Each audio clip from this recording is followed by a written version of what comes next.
Tally prime का chapter number 2 what is accounting and accountancy को। सो इस वीडियो को लास्ट तक जरूर देखिएगा। तो चलिए इस वीडियो को स्टार्ट करते हैं। What is accounting? अकाउंटिंग क्या होती है?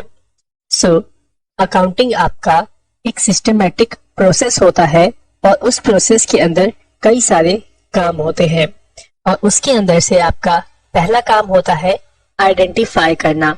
मींस जो भी आपने अकाउंटिंग के अंदर जो भी आपने लेन देन करी है उस लेन देन को पहचानना कि जो वो लेन देन हुई है, मींस ट्रांजैक्शन जो भी हुई है, क्या वो पर्सनल ट्रांजैक्शन है या फिर बिजनेस की ट्रांजैक्शन है।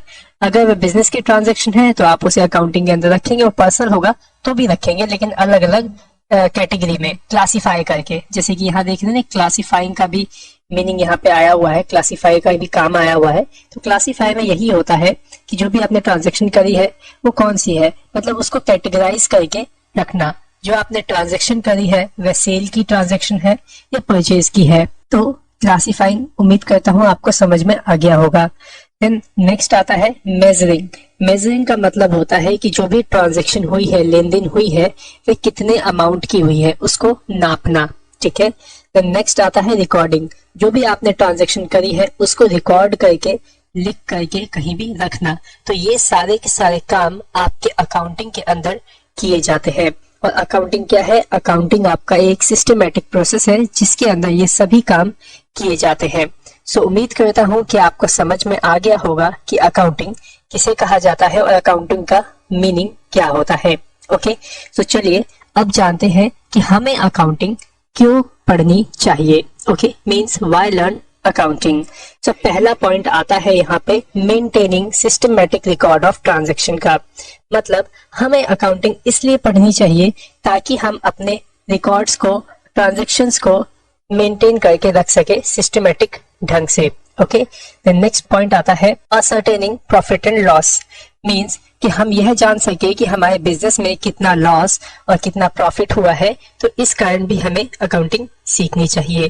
देन नेक्स्ट आता है असर्टेनिंग फाइनेंशियल पोजीशन। इसका मतलब यह है कि आप अकाउंटिंग के माध्यम से यह जान पाओगे कि मार्केट के अंदर आपकी फाइनेंशियल पोजीशन कितनी है, मतलब आपके अंदर मार्केट में वैल्यू कितनी है। वो सब चीजें आप अकाउंटिंग के माध्यम से जान पाएंगे। तो नेक्स्ट पॉइंट आता है आपका प्रिवेंटिंग ऑफ फ्रॉड्स। मतलब फ्रॉड से बचने के लिए भी आप अकाउंटिंग का यूज करते हैं। ओके, उम्मीद करता हूँ कि ये सारे पॉइंट्स आपको सही से समझ में आ गए होंगे कि हमें अकाउंटिंग क्यों पढ़नी चाहिए। ओके, देन चलिए अब सीखते हैं अकाउंटेंसी के बारे में कि अकाउंटेंसी क्या होती है। सो यहाँ पे देखिए अकाउंटिंग से साफ साफ और छोटी सी डेफिनेशन है कि the knowledge of how to make accounting is called accountancy. इसका मतलब यह है कि अकाउंटिंग की नॉलेज को सीखना ही आपका अकाउंटेंसी कहलाता है। ओके, सो उम्मीद करता हूँ कि समझ में आ गया होगा कि अकाउंटिंग और अकाउंटेंसी क्या होती है। मैं फिर से एक बार रिकॉल कर देता हूँ अकाउंटिंग क्या है।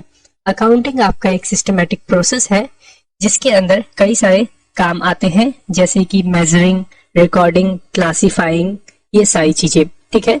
और अकाउंटेंसी क्या है? अकाउंटिंग की नॉलेज को सीखना ही आपका अकाउंटेंसी कहलाता है। ओके, सो उम्मीद करता हूँ आपको आज के सारे टॉपिक्स क्लियर हो गए होंगे। और अगर आपको हमारी यह वीडियो पसंद आई है तो अपने दोस्तों में इस वीडियो को अभी शेयर कर दीजिए और अभी के अभी नीचे दिया हुआ लाइक का बटन उसको प्रेस कर दीजिए। आपके लाइक बटन करने से हमें थोड़ा सा मोटिवेशन मिल जाता है ताकि हम आपके लिए और भी अच्छा कोर्स और भी अच्छा कंटेंट लेके आते रहे। और यह सब, thanks for watching our video. Have a great day.